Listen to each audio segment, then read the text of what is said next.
Okay, Candace on. Candace is on. Candace is All right. panelist, and then you were good to go. Let's begin then. I will now call the regular meeting of the Louisville Metro Air Pollution Control Board to order. We are conducting the monthly board meeting today via video teleconference. First item, recognition of a quorum. I'll conduct a roll call of board members that are present on this teleconference. When I call your name, please say here. Candace Shobi White. Here. Marissa Neal. Charlie Bertland. Here. Myself here. So we have a quorum. Based upon the current membership status. Based upon the current membership status of 5 board members. All right. Introductions, Mrs. Hamilton? I don't have any introductions this month. Okay. Public recognition. You have one. These are always very bittersweet. This morning, it is my honor to recognize Mike Brown in anticipation of his retirement from the district later this month. Mr. Brown, a 1990 graduate of the JBC School of Engineering at the University of Louisville, holds a bachelor's degree in civil engineering. He began his career with Louisville Metro Government in 1994 as a transportation engineer in public works and made the right decision to move to APCD in 1996. Since then, he served in several engineering positions as part of the Industrial Engineering Compliance Program, most recently as an engineer too. In addition to his role protecting air quality, Mr. Brown has served as our site safety leader, a member of the district's social committee, and is always the first to gather gifts to generously share with those served by the Office of Social Services annual holiday line. On a more personal note, Mike has made the district a nicer place to work. Listen to his own words. I went back and looked at his file. And on an application many, many years ago, Mike wrote in response to a question about relocation that he wasn't willing to relocate from Louisville because he'd moved outside of Louisville once, came home, and never regretted that decision. In addition to his numerous contributions here, he has been a committed leader with the Boy Scouts of America and at his church. Finally, rounding out his list of interests and activities, Mike wrote, husband of 33 years. All that says a lot about Mike.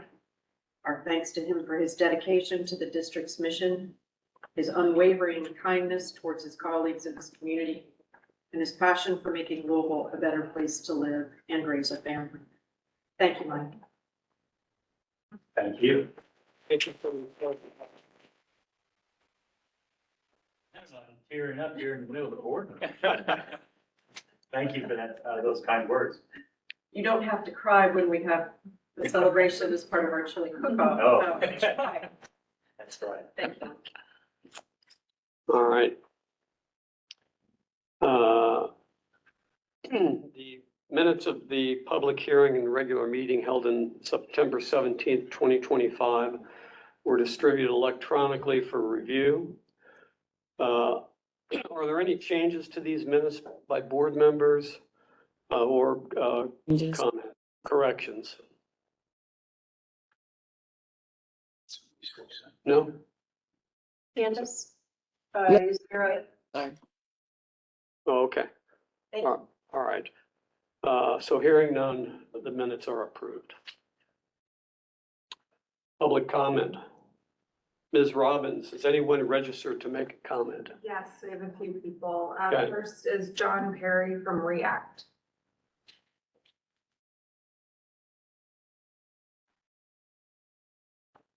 Hi there. Good morning, everyone. Thank you, Chair. Thank you, Board. Thank you, Ms. Hamilton, for taking my comments this morning. It's much appreciated.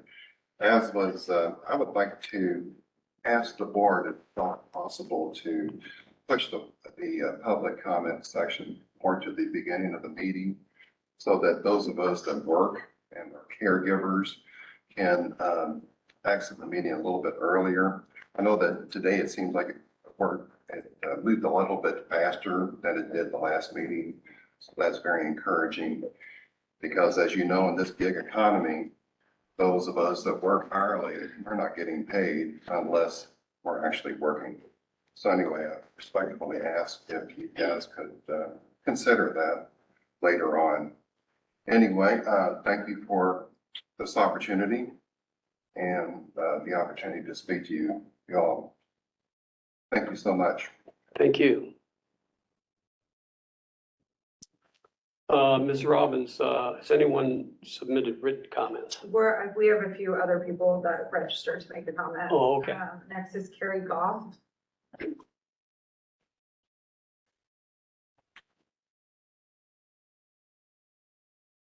Good morning, everyone.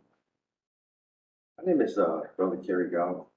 I'm a resident in the historic Parkland neighborhood. I've been residing there since 2002. I'm a father of 5 young adults, 5 grandchildren. Youthhood, I lived off of 30th and Broadway in the Shining neighborhood. I enjoyed riding bikes, skateboarding, playing a variety of different sports without any concerns or health issues. I've since moved to Parkland in 2002. I've been pretty much healthy and very active. Sorry. I think I got off track. Since moving to Parkland, I've been pretty healthy and very active.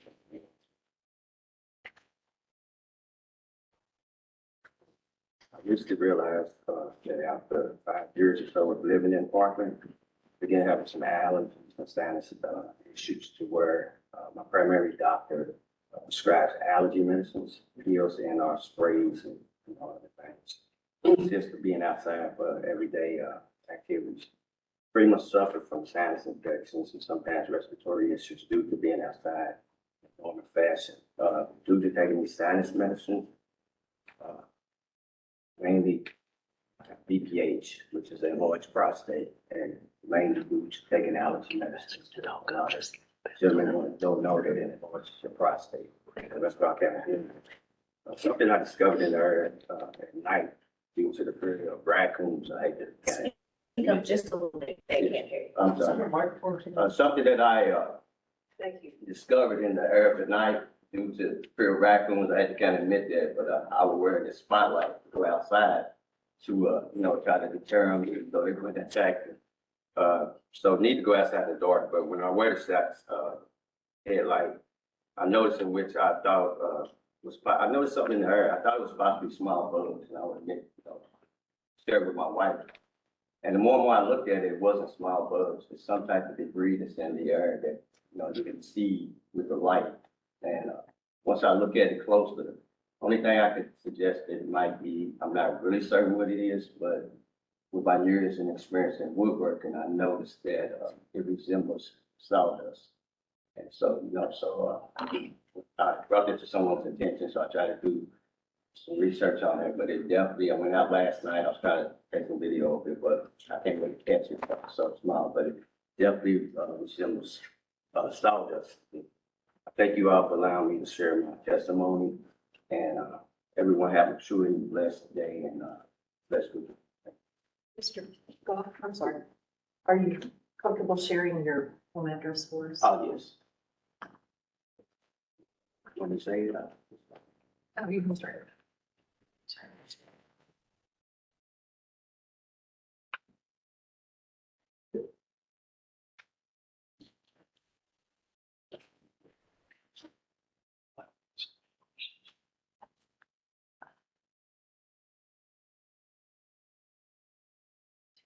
So much. Thank you, Mr. Goff.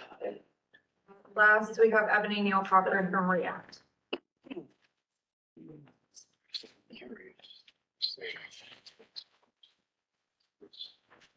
All right, so my name, first of all, thank you, Mr. Goff, for coming in and telling your story about how what you believe maybe wood dust affects your life.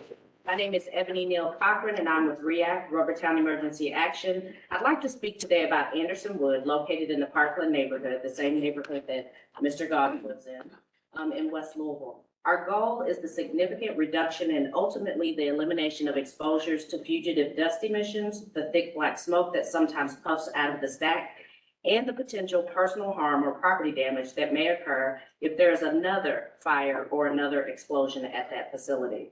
Part of the way we're trying to reach this goal is by putting forth either solutions or projects that lead to identifying root causes. Today, I'd like to suggest that the Air Pollution Control District set up a 24-hour camera or multiple cameras that would surveil the stack at Anderson Wood, the bag house dust collectors, and the area that often leaves wood chips on the roof of the facility. A recent investigation of APCD revealed that debris routinely has to be removed from the roof of the facility. The investigative report in part reads, quote, "I asked one of the employees, how many times in 6 months do you come up here to clean up debris?" He responded 2 or 3 times, so typically every other month. We were told the last time they used shovels and wheelbarrows to clean up debris on the roof. So this is an employee of Anderson Wood saying, we have had to take shovels and wheelbarrows to get wood chips off of the roof. And we all know that wood chips and wood dust can ignite and cause fires, which Anderson Wood has had.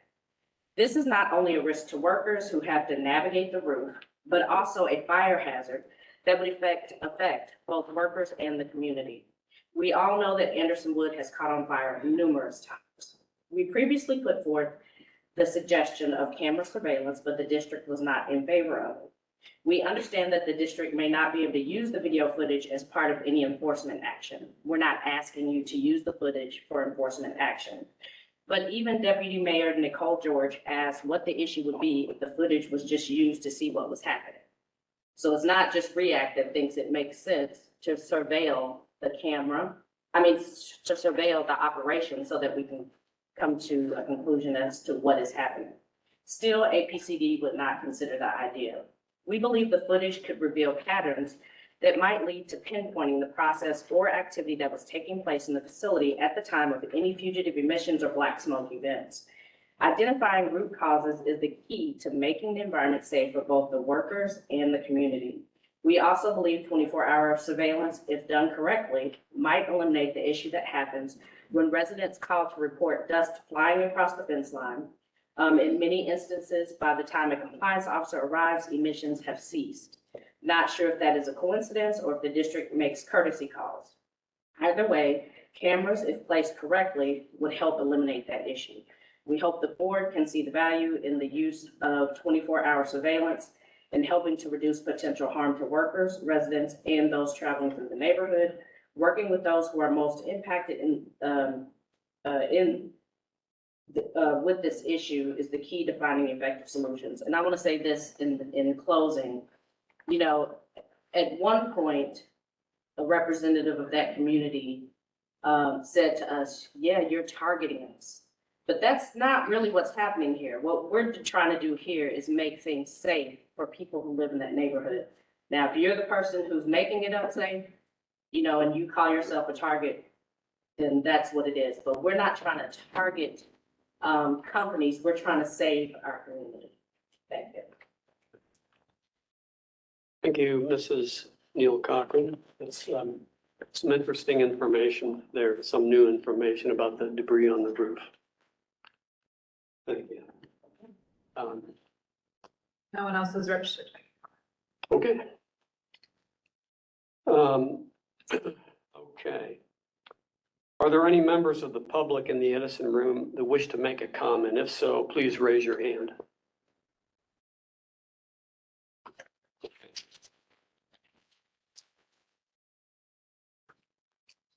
Are there any other members of the public that wish to make a brief comment on the video teleconference? Please raise your hand via video teleconference and you will be called on. This is a feature that you can find on the participants list by pressing *3 if joining by phone, and you will be called on. Ms. Robbins, does anyone wish to speak? I see no raised hands. Okay, this completes the public comment portion of the meeting. Unfinished business. Is there, there is one unfinished business involving the proposed agreed board order with Carbide Industries LLC.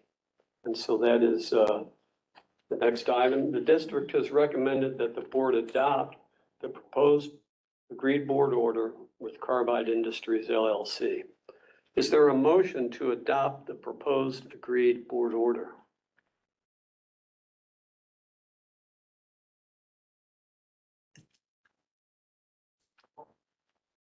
I'll make a motion to adopt the agreed board order.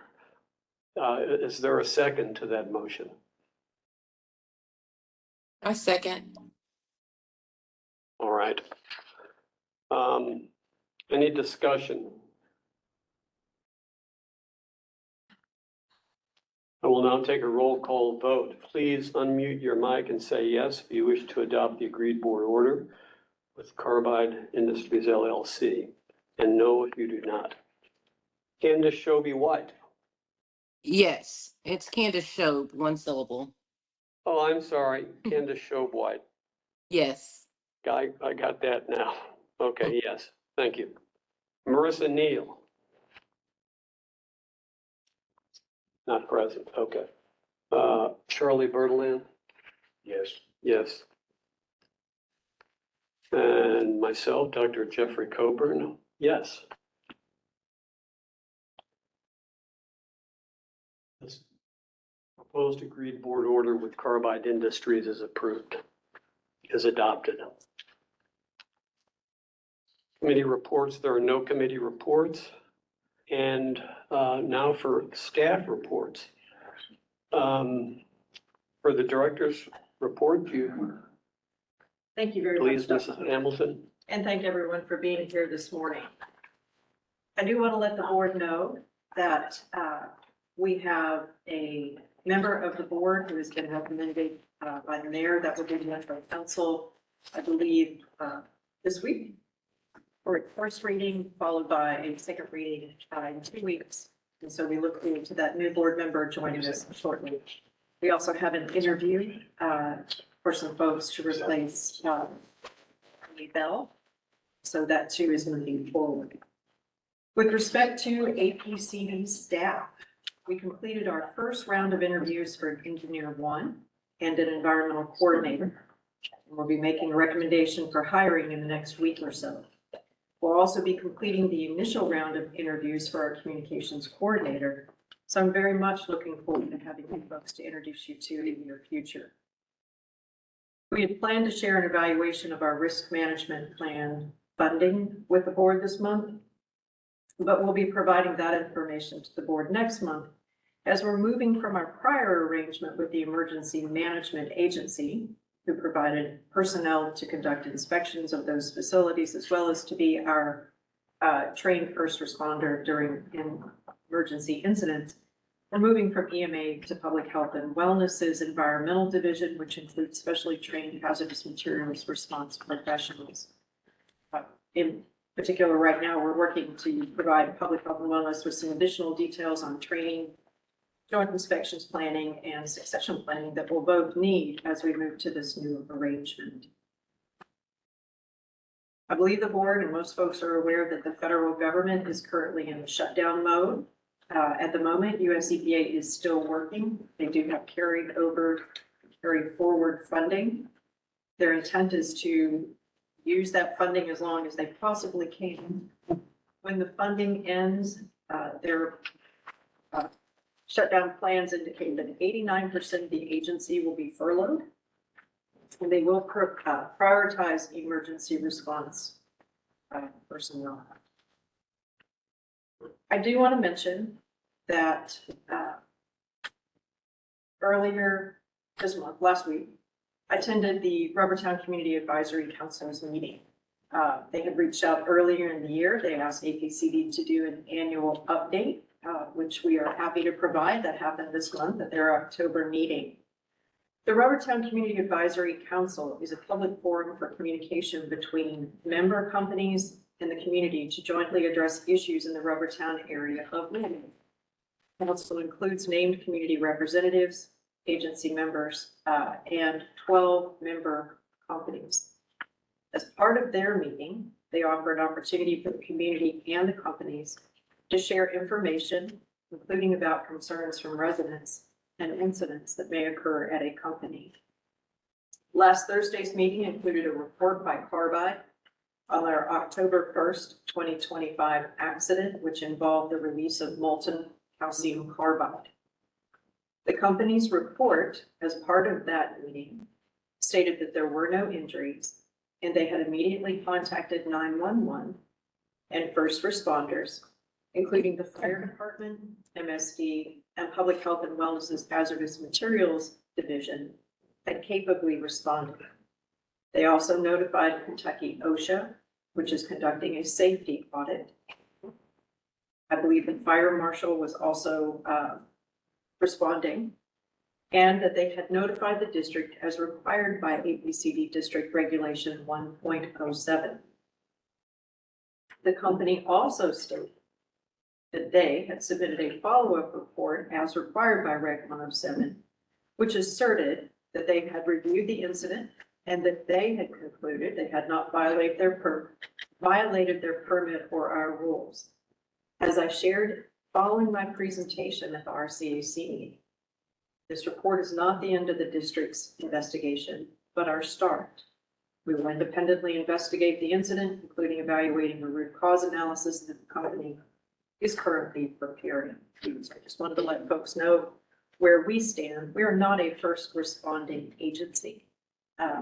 At next month's board meeting, we've invited the Local Emergency Planning Committee to come and share its work. They've recently completed a series of hazardous communication training.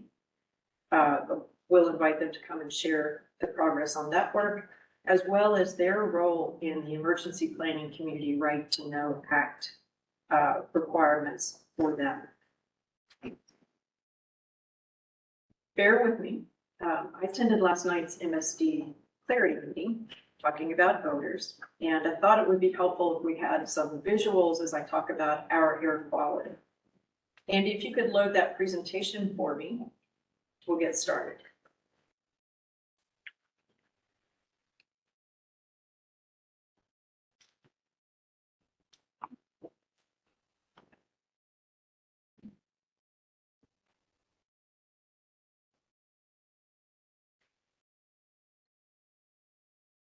Andy, are you there?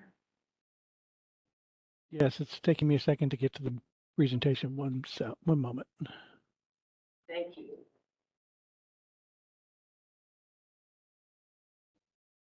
Much of this information is provided to the board and to the community in the air quality report.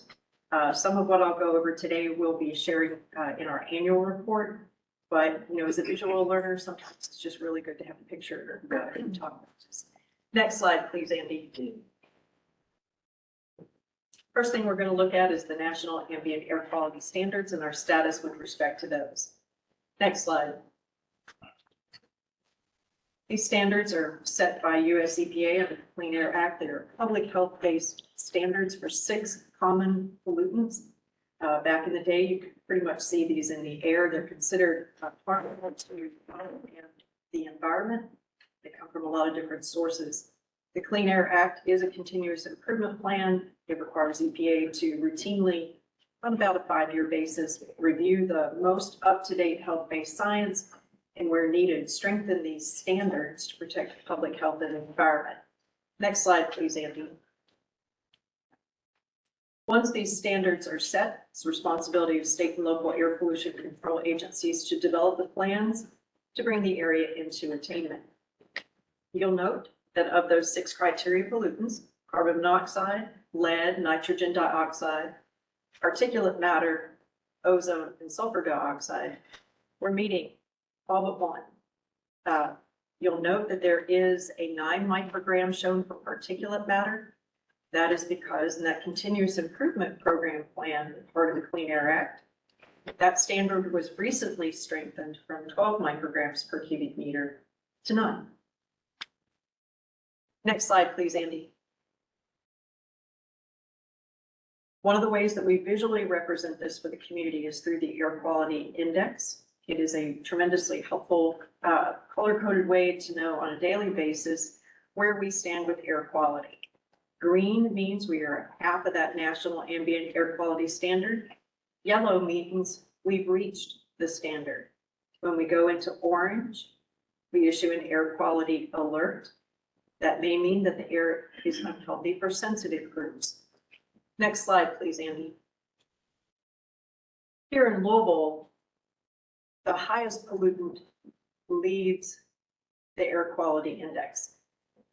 And for us, it's either particulate matter or ozone. What this is a visual representation over 20 years of how our air quality has improved. Standards have gotten tighter, but you see, we have more green days where we are at half that standard, more yellow days where we're reaching the standard, and very few where we're exceeding that standard. Next slide, please, Amy. Just a quicker look at it in a different perspective. 2005, we had 58 good days. 2024, we had 169. And because particulate matter is often the leading pollutant, that includes those Canadian wildfire days that we had in 2023. So that's a pretty good picture. Lots of work to be done, and trends like this need to continue.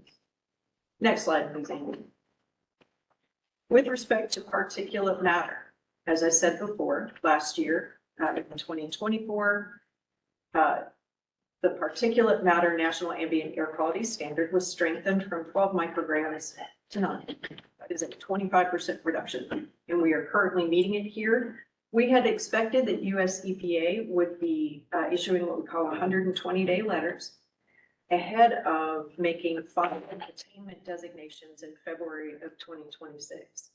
However, they're having to deal with a tremendous workload evaluating exceptional event demonstrations from across the country where communities have seen impacts from that 2023 wildfire leading to high particulate matter.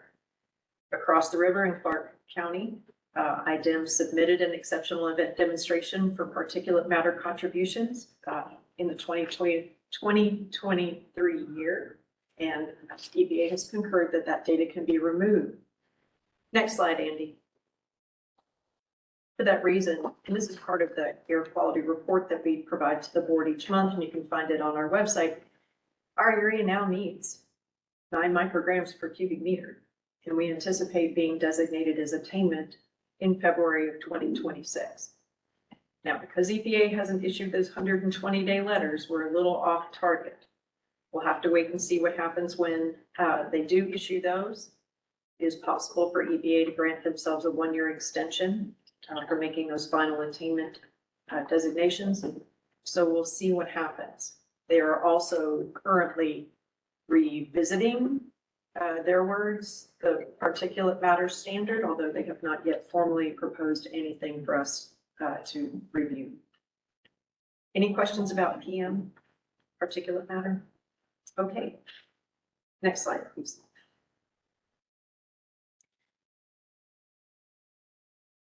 Before I move on, I do want to note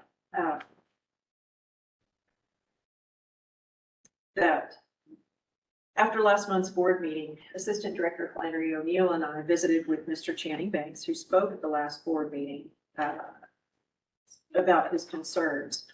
Mr. Banks lives 2 houses down from Anderson Wood, and he shared his concern about a March 2023 fire and some fine wood dust, which he showed us on his screen door. Going forward, we asked Mr. Banks to please share his concerns when they happen. We ask that of everyone. You don't need a picture, you don't need video. If you have it and you can share it with us, we'd appreciate that. We will use that to start our investigation. But a phone call of a concern is enough to get us out there. So please don't think that we need something more. Phone call is fine. During our conversation, we walked up to the particulate matter sensor, which we have installed at Maupin Elementary School. That's about 2 houses in the other direction from Mr. Banks's house. We showed him where he can track that sensor online. Our compliance officers continue their routine surveillance, and our permitting section has begun working on renewing the company's operating permit, which will include reviewing their work practices and their standards, as well as their equipment. I do want to note that we will share Ms. Cochran's concerns about safety at Anderson Wood with the fire department. The report that she mentioned, I believe, was from an inspection in 2024. I believe that's when that one was issued. And that we'll also share it again with OSHA. And we'll do our best to get that information to them.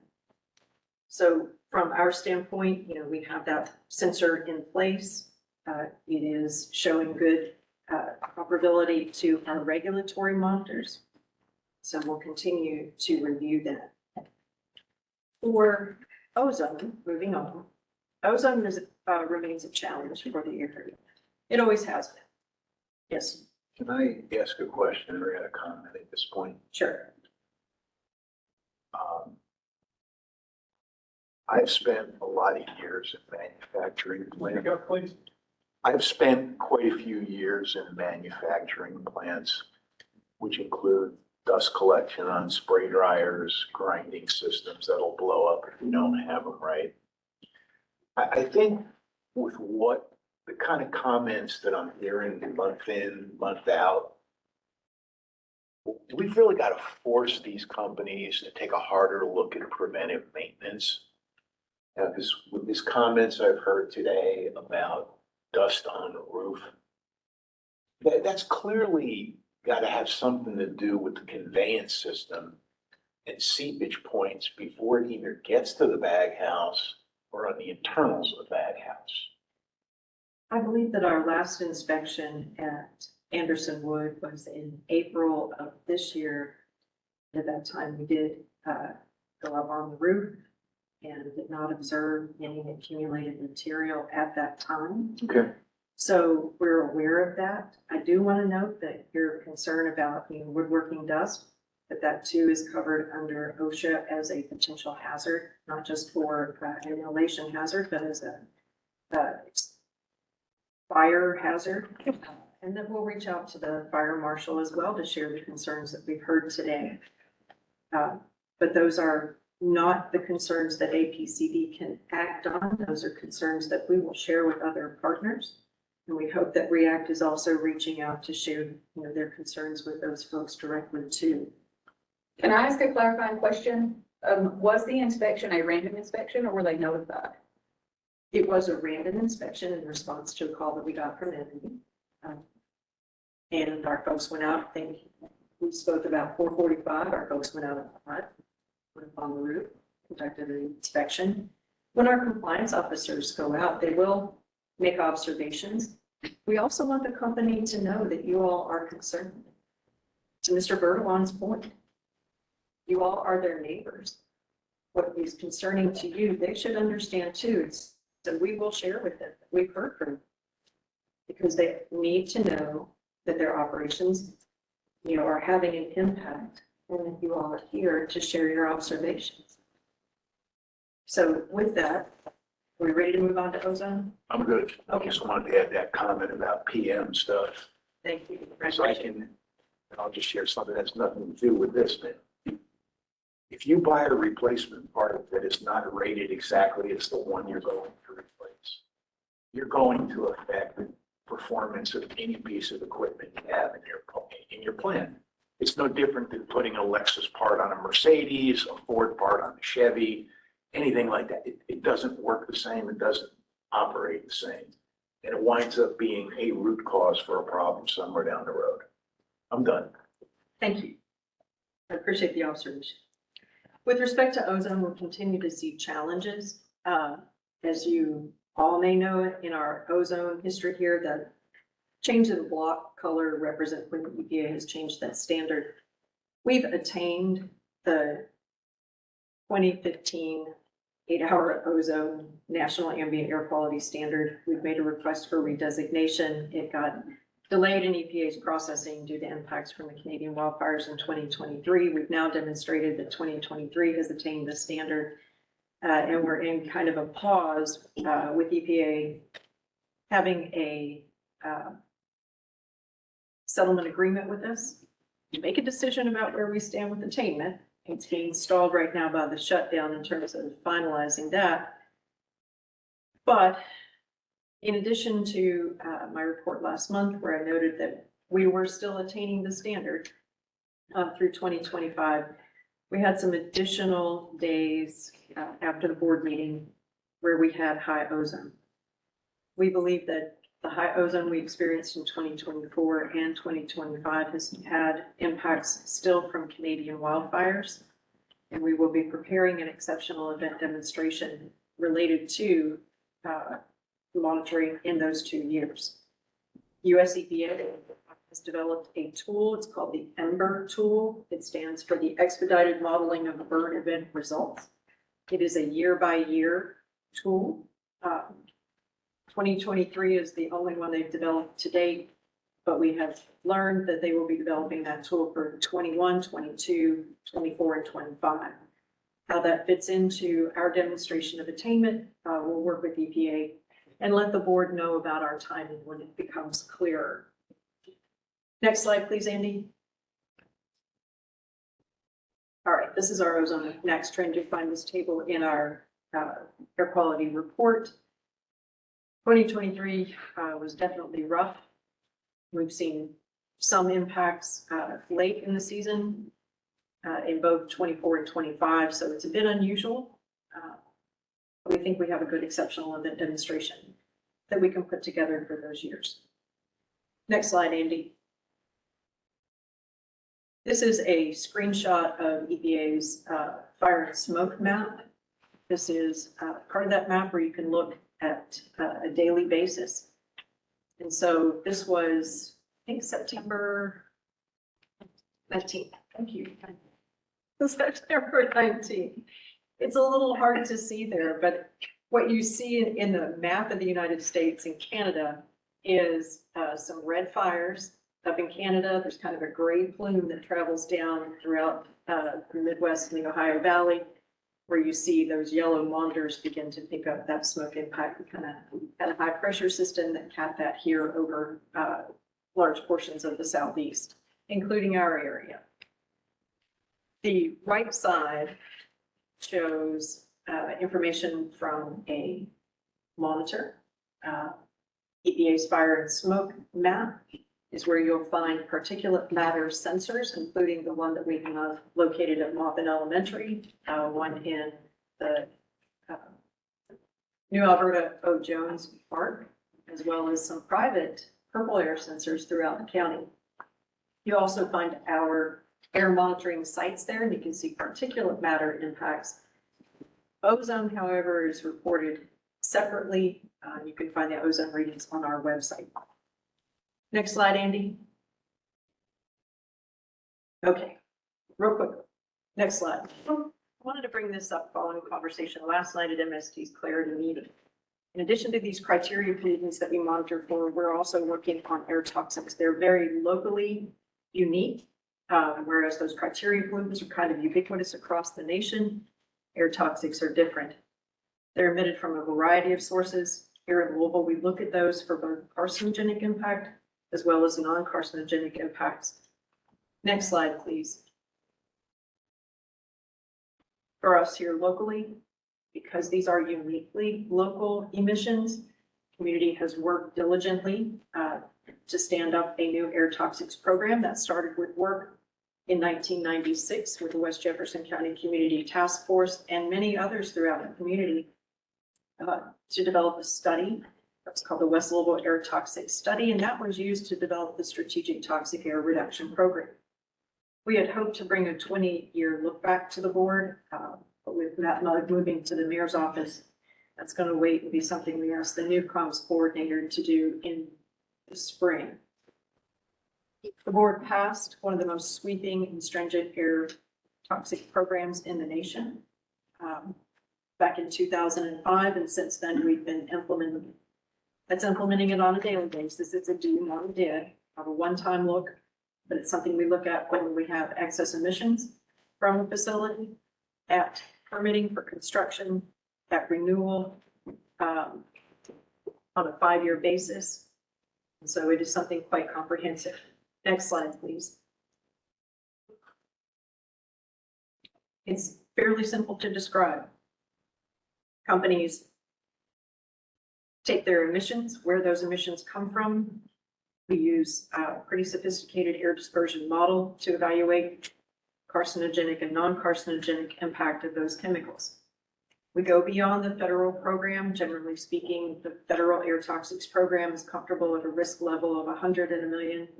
Here in Louisville, that's 1 in a million for a single toxic air contaminant, no more than 7.5 from an existing facility, all total, all chemicals from all processes. If it's new or modified, that drops to 3.8 in a million for that cumulative total. We rely on a variety of national and international toxicologists and other experts to establish those health-based risk levels. And then our engineers develop permit limits and conditions to be sure that the company meets those standards. Next slide, please. All Title V sources are subject to STAR. We have about 36 of those here in Louisville. We have another group of sources we call our federally enforceable district origin operating permit sources, or FEDUs. Of those, I think they're close to 100. They're big enough to be Title V sources, but they take a limit. There are certain sources of FEDUs that don't have air toxic emissions. They have like particulate matter emissions. They may be exempt, but for the large part, most are in. They're shown here on the map. There's also a very broad general duty that allows any source to be evaluated for risk under the STAR program. Next slide, please. From that West Louisville air toxic study, there were 17 chemicals identified with a risk greater than 1 in a million. Since the implementation of the program, the amount of those emissions has dropped 97%. That is a tremendous reduction. Overall, emissions have been reduced of hazardous air pollutants, or what we call toxic air contaminants, by more than 85%. Next slide, please. This is a comparison of emissions from 2004. That would be the year that the district was developing the STAR program, shortly before it was adopted by the board in 2005. What you see represented there is the emissions from chemical manufacturing facilities in the blue. The yellow would be emissions from electric generated utilities. And then the gray would be everybody else. And that is a significant reduction, and we continue to see that trend year over year. Next slide, please, Andy. One of the places where you can see these emission reductions is in EPA's air toxics screening assessment tool, or air tox screen. Used to be called the National Air Toxics Assessment. The air toxics screen in this map will show you at the census tract level. It's a change from previous evaluations at the census block level, so it's a much more refined view of emissions from all sources that may be impacting a community. The sources that we regulate, those stationary sources, transportation-related emissions, biogenic-related emissions, including forest fires. So this is a great tool to be used. I know a lot of folks have concerns because some of this data is self-reported by companies. The previous slides that I showed you, they do use the toxics release inventory. APCD does not quality assure the data that goes to the toxics release inventory. But it's a great tool that's publicly accessible, and it's available to folks to be able to keep track of things. What goes to this tool is data that's loaded into the National Emissions Inventory. That includes APCD's quality assured emissions inventory from sources that we regulate. So when we report to this tool on an annual basis, when companies submit their emissions inventories to us, We quality assure that data by checking their calculations against our calculations in the permit, how they may have reported that data and changes year to year. So once we submit that data, US EPA does additional quality assurance on that, as well as estimates emissions from things like area sources, gas stations and dry cleaners, for example, that go into that fuller picture of risk within a community. So next slide, Andy. Just want to follow up with odors. Thank you, Andy. So at MSD's clarity meeting last night, they have been working to implement the board's agreed board order to reduce odors. This is the fourth of the 5 meetings that they agreed to hold under that agreed board order. They have completed 1 year of their work to reduce odors and have submitted a annual report. We'll share that with the board. We'll be asking them to join us at the November board meeting to provide a report to the board. But generally speaking, 2023 was one of the highest years we've seen in my experience here at the district. You may remember, in addition to the Canadian wildfires, it was hot, dry. We had very little rain with our combined sewer system. We had close to 4,200 reports about odors. We've seen about a 67% drop in odors since then. So, this is a good trend. We also want to see that continue. There are many ways that folks can report odors. You believe it's a sewer odor, MSD would like you to call them directly because they can dispatch folks to come out and try to reduce an odor or investigate. This does have a link. This presentation, which we'll provide on our website, has a link to the district's webpage, and it lists all the different ways you can report to us. By phone, email, Metro 311, the Smell My City app, just about any way except for smoke signals. So with that, are there any questions about where we stand from an air quality perspective? Yeah, I have just one question concerning the ozone attainment. Correct me if I'm wrong, but for the impact of wildfires, you've completed the analysis for 2023, right? Because of that tool. Yeah, well, and EPA has concurred with our submittal on 6 of the 9 days that we submitted. I see. Because they only needed 6 to bring the area into attainment. This is the same practice they're doing for all of the particulate matter exceptional events. You may have submitted 24 days, but if you only need 10, they're stopping after 10 because they have so much work to do. Those 3 other days, we will be asking that they now consider those because they have regulatory significance. They add into the design value. Yeah. And when we submit, possibly before, our 2024 exceptional event demonstration, we'll be asking them to consider those as well. Have you completed the analysis of 2024? No, we have not. Oh, okay, so that's just uncertain how that will change. We haven't, well, we have reviewed our data. I believe we have identified several days that are appropriate for exceptional event demonstration. We know from our experience before, we had submitted a draft exceptional event demonstration to EPA in December of last year. And we were ready to move forward with public comment. And they let us know that they were going to be publishing the Ember tool and asked that we wait until that was prepared. Right. So we anticipate they'll take the same approach here, which is hang on until the Ember tool is ready. But we are working with the Kentucky Division of Air Quality to put together that exceptional event demonstration. And so we're comfortable that we know what days we'll be submitting and that we have a good basis to do so. And same story for 2025, correct? Yeah. Okay, thank you. 2025 was a great year, right up until, what was it, the 12th of September? Yeah.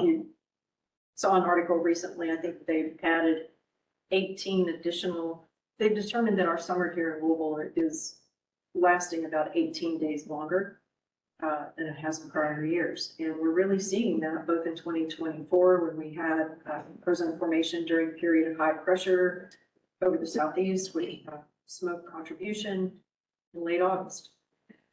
So things are changing out there, and for us, ozone season extends until October 30th.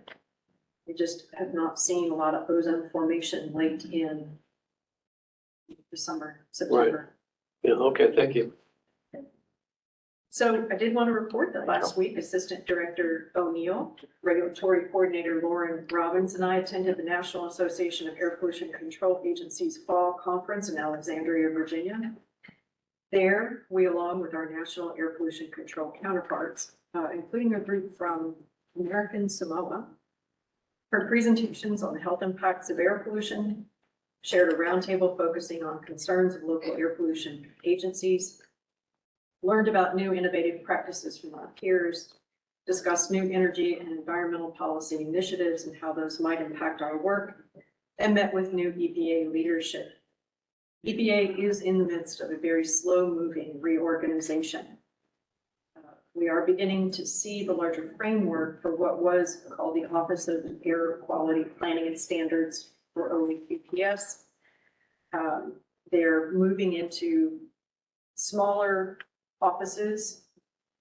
The place where we believe most of our work will take place is going to be with the Office of State Air Partnerships. They assure us that it also includes local and tribal, just as the Clean Air Act requires, but they preferred OSAP as a name to OSLAP.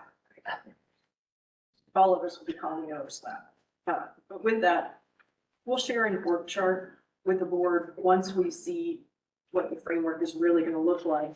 But at this point, we are pleased that the leadership of those new offices, at least at the top part that we know, are people we're familiar with. They're longtime EPA career professionals, many of whom we've worked with over the years. They have good institutional knowledge, and that'll help us do the collaborative work together that we need to do. Part of that collaborative work will also be on EPA's continuing deregulatory proposals. You may remember they came out in March of this year and announced 31 deregulatory actions that they intended to take this year. 27 of those are related to the air program. During our meeting, they did acknowledge that they weren't going to meet this accelerated timeframe for completing this ambitious deregulatory agenda this year. As a result, they expect that 2026 will be a flurry of regulatory work. So at this point, all I can say is stay tuned. We'll keep the board and the community advised as these regulatory proposals come out. People's voices are very important. We'll be sure that folks know where they can find those materials. We'll give a brief introduction to our understanding of those materials, how they may impact us here in Louisville, and be sure folks know where they can add their voices to the comment process. With that, are there any questions about my presentation? The back there. Just had a clarification on the methodology you use for taking the measurements. So when you say that ozone and particulate numbers are down, is that across the county as a whole, or are you looking at specific areas in the county? Kind of both. So what drives the work that we do, when I say the values are down, it's whatever site. We run 5 air monitoring sites here in Louisville, 2 across the river in Item, a part of our metropolitan statistical area, as are 2 in Bullitt and Bolton County, run by the Kentucky Division of Air Quality. Whichever monitor is measuring the dirtiest air is the one that controls the design value. One of those in Rubber County? No, actually for ozone, the one that has the highest reading is well, I see Billy DeWitt, he's our air monitoring program manager. There is a monitor in Rubbertown, the Algonquin Parkway Firearms Training Site. But the monitor that drives ozone is actually located in Cannons Lane. The monitor that's driving particulate matter for our metropolitan statistical area is actually over in Indiana, on Bates Avenue. Our near road monitor, now that we're demonstrating compliance, this month it looks like our near road monitor, which is over off Durrett Lane. That one seems to be the highest monitor this month. Right, Billy? So we're looking at a single monitor, whichever is the highest, that guides the discipline. Any other questions? Just to add that, I'll just say that most of the monitors on most days, the readings are pretty close between monitors because they're good. The air is well mixed regionally for PM 2.5 and ozone. But for the standards, the highest monitor is used. That's it. So those monitors and the sensors, they're very sensitive. We had a water break over at Algonquin Parkway, a water line break, kind of 3 feet off the end of our monitoring shelter, and the guys who came to fix it, threw up a bunch of dust and checked our monitor. We've seen people probably, having a fire in their fireplace at Durrett Lane, impacting a monitor with a high reading, and then that reading came right back down. So they're all very sensitive. We monitor for a variety of different pollutants though. We do have an air monitoring network plan on our website. Algonquin Parkway, for example, we monitor particulate matter, sulfur dioxide, hydrogen sulfide, a whole suite of air toxics for the auto gas chromatograph, ozone. Some of our other sites were also, Hensley is the state's NCOR or multi-pollutant site. In addition to those pollutants, we're looking at black carbon. Not at Incore. We look at some that are used for regional ozone modeling, like trace level carbon monoxide, oxides of nitrogen, and things of that nature. And it's designed to measure the urban background values. Right. We do photochemical assessment monitoring there for a suite of chemicals, looking at their potential reactivity for ozone formation. But many of those are the same chemicals we're monitoring out of Algonquin Parkway as air toxics. So just a really robust network. Can I ask them why, are there not more monitors in Robertstown? Because that is a heavily industrialized area. So in that area, we have our air monitoring site, and Billy, feel free to chime in here. We do an analysis to be sure that we're meeting the requirements of the federal law that tells us when and where and how we monitor. We have good coverage in that area for those pollutants. We submit that annual air monitoring network plan to EPA each year. So that's a public comment, I think, in June. And EPA concurs that we have adequate coverage. We also do a 5-year air monitoring plan. We talked about that at last month's board meeting. That presentation will be up on our website. We use a variety of different modeling tools to be sure that we have good coverage throughout the county. Question about that. The Air Pollution Control Board is allowed to be stricter than the EPA, so if needed, you guys could put more there. So just because it's adequate for the EPA, you guys could do more. Yes, and if you are interested, we can share last month's presentation on the 5-year air monitoring network plan, as well as our annual assessment, which demonstrates that here in Louisville, it's not just the bare minimum. We have more than that minimum. And we're happy to follow up and talk to you about that after the meeting. I do want to be sure, if there are no additional questions, that we have time for a presentation this morning for open burning. It's a beautiful fall morning this morning. Folks are going to begin to have to clean up those leaves that are still on the trees, but are going to come down. And we want to be sure folks understand open burning rules and regulations here in Jefferson County. Kyle Zimmerman, who is the supervisor of our community compliance program, is going to share that presentation. Kyle?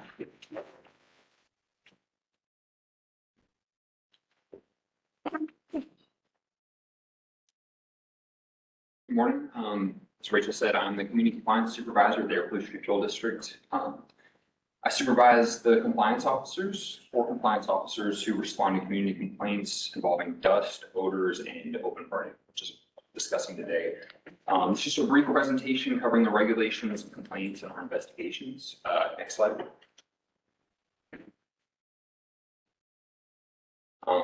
I don't know if we can make that full screen, might be easier to see. There is a little So, toggle you. According to section 2.1, regulation 1.11, open burning is prohibited in Jefferson County, but I think a more accurate way to say it would be that it is allowed with certain restrictions. This regulation serves to keep the community safe, protect the air, and prevent air pollution nuisances. So when people are burning as they should, which is just in most circumstances firewood, it burns pretty clean, minimal smoke, but the main concerns would be carbon monoxide and fine particulates. When you get into burning firewood that hasn't been aged, it's not dry yet, it can cause excessive smoke. And when you start burning things like trash and yard waste, it can cause even more variety of chemicals that can be bad for sensitive populations. Next slide. So there's 4 types of allowed open burning. 1 of those does not require a permit, and 3 of those do. I'm going to get a little more into that, so I'm not going to dwell on the slide for too long. But of those 4, they all become prohibited on days when an air quality alert has been issued or when wind speeds exceed 15 miles per hour. Next slide.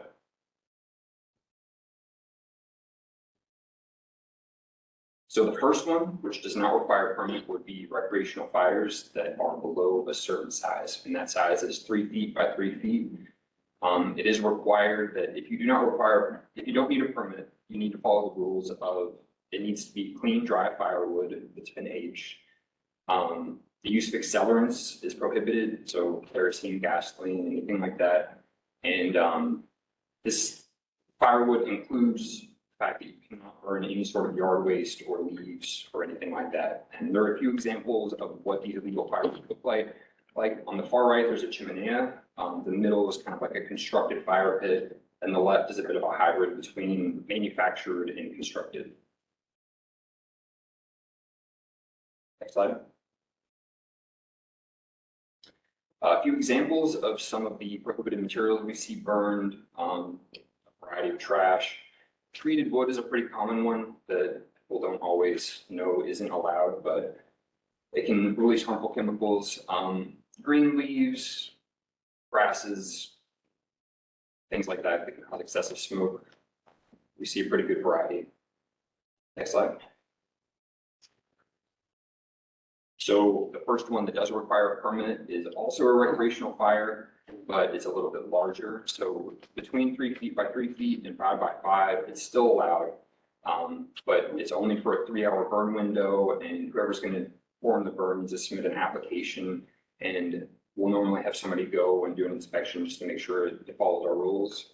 And all the previously mentioned rules for recreational fires apply. Next slide. The next one that requires a permit would be agricultural burns and prescribed fires. So an agricultural burn is normally a burn associated with agricultural production, and it generally pertains to weed abatement, disease control, and pest prevention. So on the left, you can see what's called an ash borer beetle. It's a type of beetle that infests ash trees.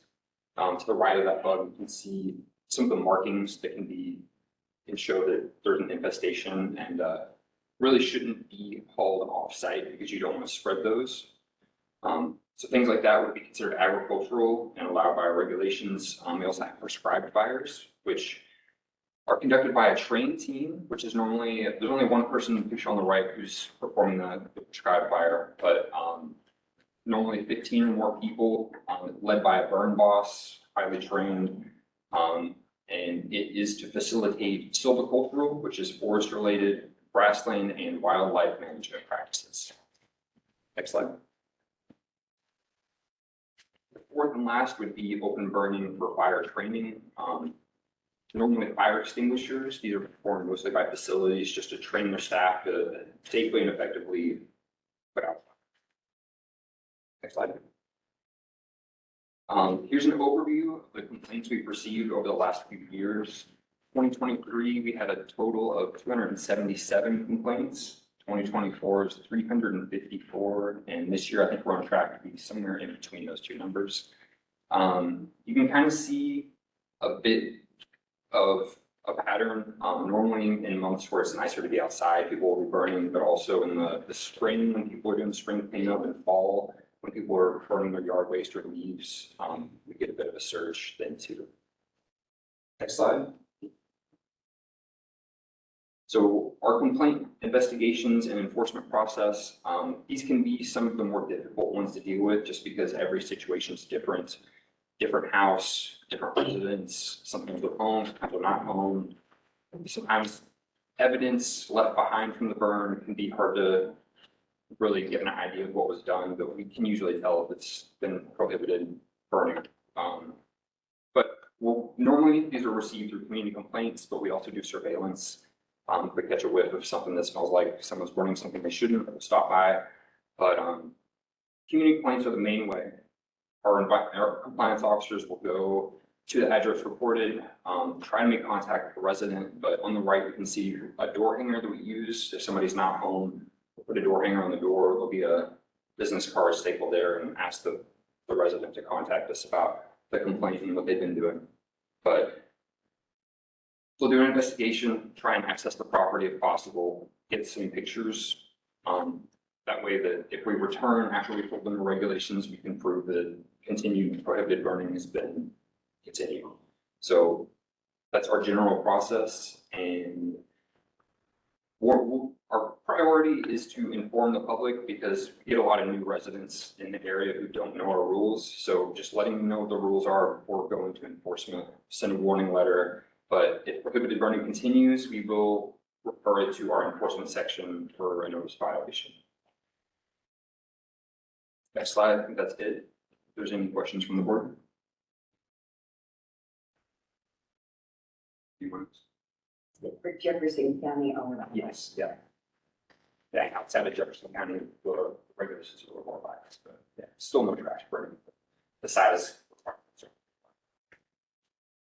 Yeah. Well, who do you call if she's going burning trash? Who do we call? Who do? Oh, I think the complaints line. So the same line you would call if you have an odor complaint or a dust complaint. In the 6,000 number is the general number. You can get there directly, but 7321, so it's 574-7321 is the direct line to our complaints line. 24 hours?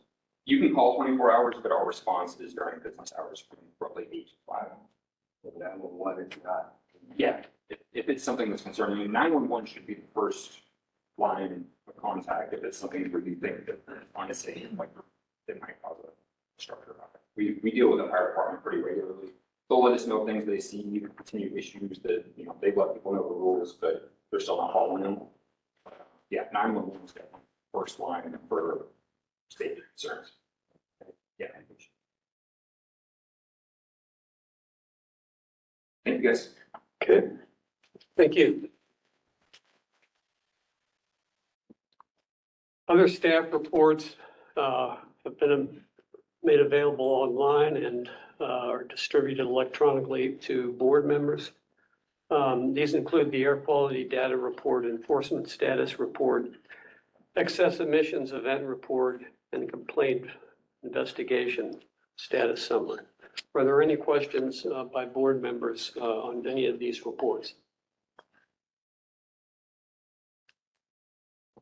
Okay. Before the meeting is adjourned, I want to remind those in attendance at the Edison Room, if you have not signed your name to the attendance sheet located at the table just outside, please do so. This will aid in establishing a complete and accurate board record. I will now adjourn this regular meeting of the board and thank you all for your participation.